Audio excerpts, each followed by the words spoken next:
So good morning. We are back on the French Broad River today, putting in a spot that I haven't had much history with. Normally this is the end of my float as I'm coming down from another ramp, but today we're just going to put in here, paddle around, and see if we can catch some fish.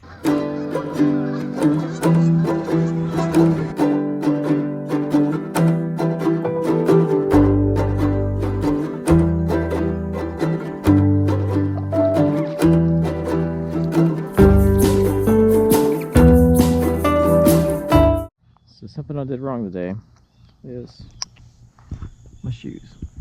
I forgot my rubber muck boots, and that's pretty important to me when trying to get in the kayak without getting wet foot. It's not what I would call cold today, but it's definitely not warm enough that I want to have swamp foot for the next 6 hours. Alright, so I was doing some map study last night. I really want to paddle up. There's some shoals and islands upstream from here. I've never really had the chance to fish. Normally getting towards the end of my float, this is a point where I'm like, okay, it's time to get home. So, got a little ways to paddle, but there's some grass beds out here, along with some docks. I noticed over there across the stream, there's some really steep banks. We're at 3 foot of water, but it looks like a pretty solid bottom.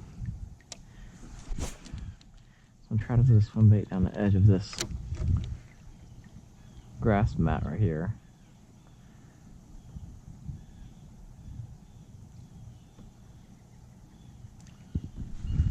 Stuff breaking all around me. That's another reason I'm kind of like, let's try this for a minute.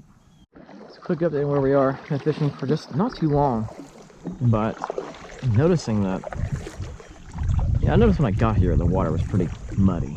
But as I'm paddling along, I just kind of hit a few of these docks on the way up to the islands. It doesn't even look like it's trying to be clear. It hasn't rained in a few days. You can see there's like some little ditches and creeks coming in like that one. And normally that's where the water clears up first. Muddies up first too. But it's just soup out here. So I may have to go a little more aggressive. I've been throwing swim bait. It's a plastic swim bait. It's a KVD Perfect Plastics, this boot tail, and a fluke. I may have to go to crankbait, jerkbait, something like that. So we will see, but we will find fish somewhere. So I got a bit right here at this transition area where this riprap goes to mud on a fluke. And it may have been a fluke. That joke. Missed him. And it could have been a little. I'm going to throw this Ned rig in there. See if maybe I can call it up, whatever it was. I have a ginormous kink in my line, so yeah, I think I just got a bunch of grass. I'll shake it off. Now, I do have some nastiness going on down here, so something I want to do. I'm not sure. I have an extra reel, so I always keep an extra reel with me. That looks like I cast it out. Something you can do is take your lure off, let your line just drag behind the kayak. And I know it sounds crazy, but it'll actually de-twist your line. Let's swim this back real slow. I don't think there's anything out there, but probably time to move on, so I don't know what kind of promise this area holds. Whenever you see a transition zone like that, it's usually worth taking a shot at, especially if you're in a kayak and don't know where the fish are going to be. So paddle quite a ways. A lot of geese around here, which is adding to some ambiance, but I found this where this creek comes in, and it's super shallow right here. I don't know if I can get back in here or not. I feel like it's got to get deeper in there somewhere. Maybe the channel swings through that grass. I sat over there on the other side of this grass bed for a long time and thought for sure there's going to be fish, but I didn't catch anything. Now maybe this creek's pushing out enough sediment that it's just too shallow right now to get in there. But I can see where it drops off right here. The water's cleared up a little bit right here. So I fished around the area. No luck yet. I unfortunately think I paddled into like where I can see where the current's coming off this grass, a little bit of clearer water. Temperature 70. I may have paddled right over where the best fishing was. I can take a few more casts here, but I can see my islands up there. I see the river starting to split open a little bit. I don't know where the fish are going to be. Like I said, I haven't fished this area a whole lot, but I'm going to keep plugging away. Just anything that looks isolated and different. I don't know what I've got. We got something else big. It hit as soon as I did that tree. Ooh! Ooh, I can feel head shakes. That's a good sign. Oh, I think it's a big bass.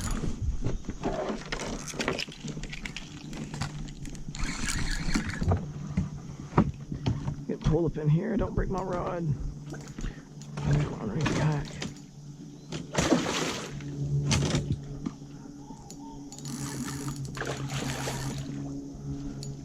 Oh my gosh. That's the sound of it. It's a giant largemouth.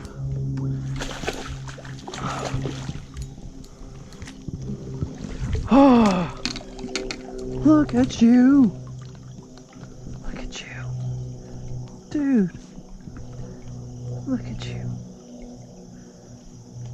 Holy crap.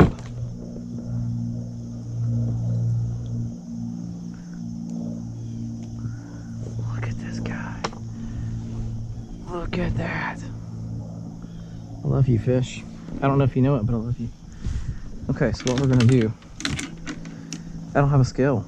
I don't have a scale with me.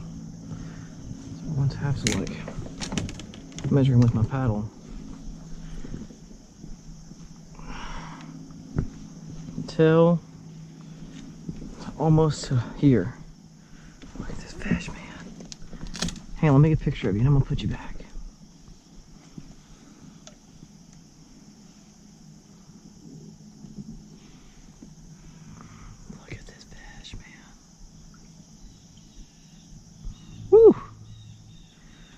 Alright, buddy. Thank you. You good?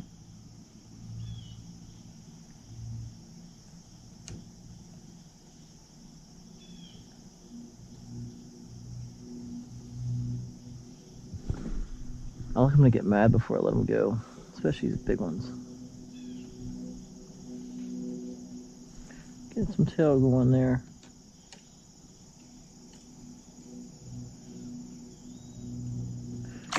Woo! Man. Whew. Okay. I literally threw that in there and went to go touch my paddle because I thought I was about to be out of position. I was going to get stuck up in these river birch trees. And this thing just never hit the bottom. And I was like, well, crap. I'm stuck in a tree limb or something. Hook sets are free. So I lifted it up a little bit. It didn't feel like it moved. So I set the hook. Now the problem is these rods hanging over the front. See, almost broke on my rods because he went shallow. He tried to plow up to the shoreline. You see all the junk on this sunbait. So that was fun. Now I'd like to catch another one, of course, because I'm greedy. But it's one of those fish where it's like, if you go home today, and that's only, you didn't catch many, but you caught that one. Kind of okay with it. So we have fished our way up this little canal. I don't have too much longer before I'll have to head back and go get my little Sawyer from school. Say little, he's getting big, but just want to give a quick update and take you along to explore. I heard water coming in, but I don't see any discernible depressions on the ridge over here.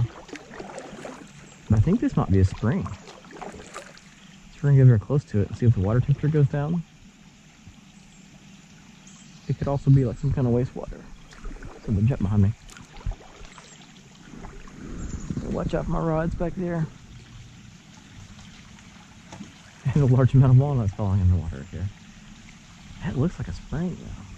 There's a golf course up here, which makes me do, you know, always makes me wonder, like, what am I getting into? Because this could be, you know, poopy water or something from the fertilizer or something like that. But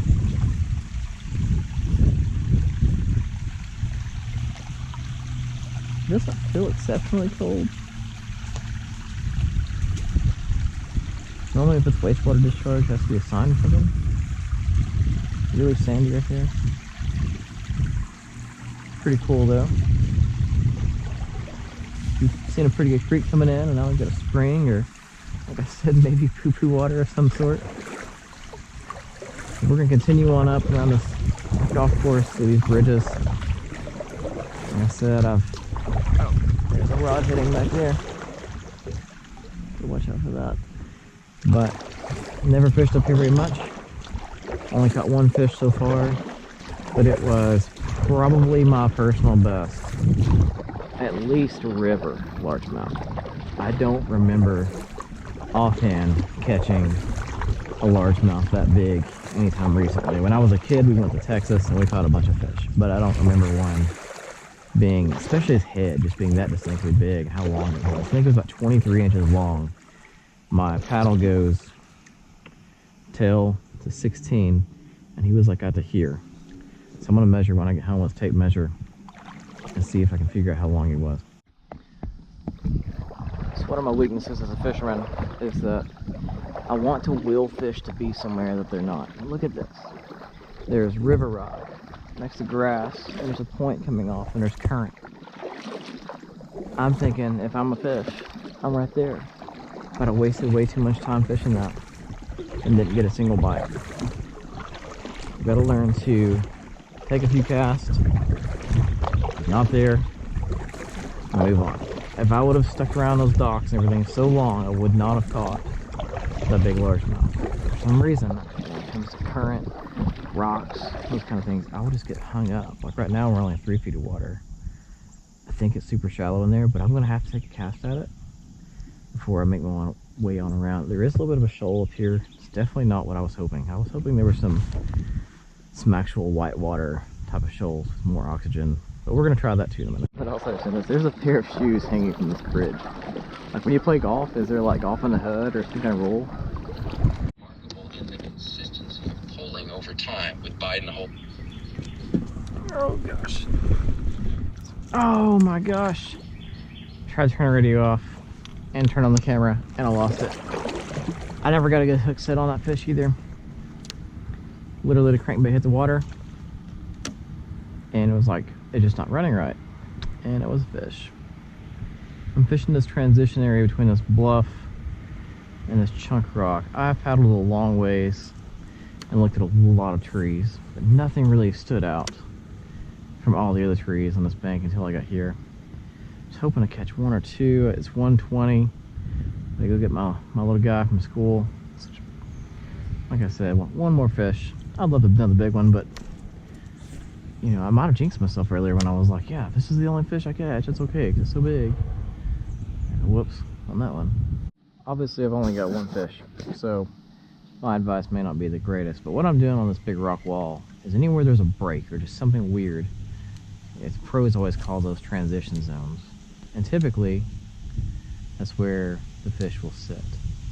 I missed one back there on the first transition zone, paddled a long ways down this wall, and I did throw my crankbait a little bit, just kind of in those spots where the graph showed me is a little bit shallower, some kind of change in the bottom.